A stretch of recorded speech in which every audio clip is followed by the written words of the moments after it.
Merrill Memo with Matthew Dickerson from Dubbo Regional Council.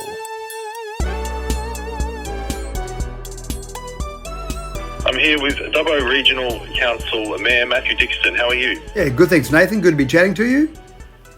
Likewise. Now, the Dubbo Stampede, can you tell me a bit about that one? Yeah, a great event for Dubbo. It's been running for over a decade now. And before COVID, we had over 3,000 people. In fact, they capped it at 3,000 people that were competing in the Stampede. And this is an event that's got a number of different distances. It's a 5.3 kilometre run around the zoo, or a 10 kilometre run that goes outside the zoo and then back around the zoo, a half marathon and a full marathon. And both of those take advantage of our Track O'Reilly cycleway around the river and then back around the zoo. All great events. Of course, COVID came along and you couldn't have events of that scale, so it had to be paused for a couple of years. Back up and running now. 1,500 people were there on Sunday competing, and again, that's not up to the 3,000, but they'll build back up to there. Great volunteer committee, of course, doing some wonderful work there. They'll build that back up. I was pleased to go along and compete. I've competed a few times in the past. I did the half marathon on the weekend, which is a fair old distance. It's a tough gig, the half marathon. I don't do a lot of running. I'm more a bike rider than a runner, but I feel like I want to actually help and contribute with the Stampede by actually being a competitor and talking about that. But overall, it was a great day, and a lot of people from around the region travelled to Dubbo for the event. All right, sounds good. And on Friday nights, I hear that there's a bit of a sleep out at the jail. It seems like a fairly freaky place to do a sleep out, but Vinnie's do what's called community sleep outs. And it's really a way of exposing some people to homelessness. And it's not quite the same, because you go and do one of these sleep outs, you've still had some good meals for the day and you bring some nice warm things along with you, and you get up the next morning and go home and have a nice shower. But it gives you just a bit of an idea about the sleep out. And of course, it's trying to raise money as well. Vinnie's point out that there are 122,000 Australians experiencing homelessness. So this is really just pointing out the plight of this. So I went down and participated in this as well. I had a fellow councillor, Matt Wright, with me, had Murray Wood, the CEO of council, and Julie Webster, another council staff member. They were amongst the 15 people that slept out. And we had the Old Dubbo Jail, which is what a great location for a sleep out. And basically we could sleep anywhere, sleep out in the grass, sleep under one of the awnings, sleep in the cells. I chose to sleep in the solitary confinement cell. And you may be familiar with that cell in the jail. You walk in there in the middle of the day and you can't see your hand in front of your face. Back in the day when it was used as a jail, it was obviously used as a punishment area, and people would be put in there for 24 hours and they were essentially robbed of their senses. There was no sight, there was very little sound, no interaction with anyone. And I thought that would be a freaky place to sleep. So I actually slept in there, and it was pretty freaky.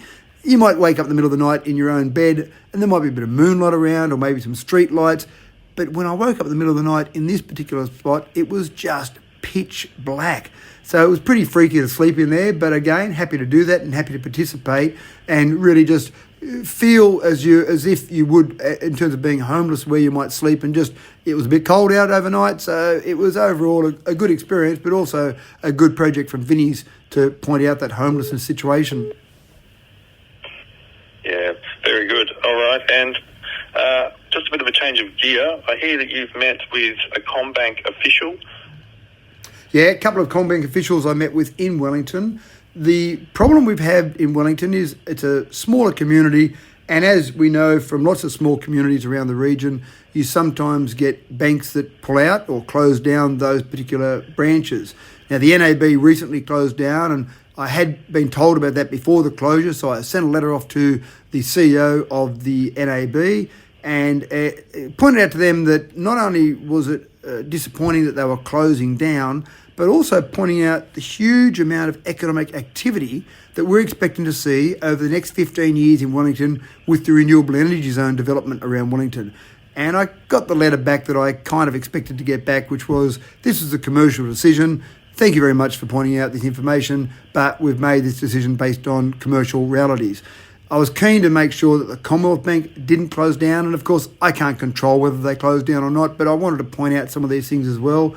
So I met with two representatives from the Commonwealth Bank, and it was a good meeting, but one of the things that was nice was that they did make an announcement back in July that they weren't closing any more branches across the nation till at least the end of 2026. So that gave me some heart. And in that meeting, that was certainly ratified that they weren't closing any branches, they had no intention of closing any branches. So that was good news for Wellington, but they were also excited and didn't really know about that huge amount of economic activity we're expecting to see. So I think there's a good future there for the Commonwealth Bank in Wellington. And of course, the Commonwealth Bank is where the ATM is. That's the only ATM in Wellington. There are some other smaller kiosk ATMs, the only major ATM.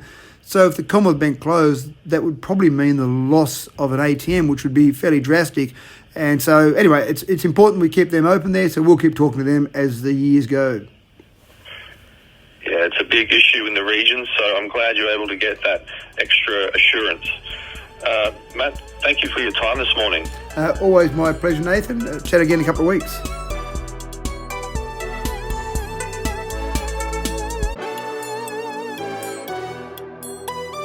Merrill Memo with Matthew Dickinson from Dubbo Regional Council.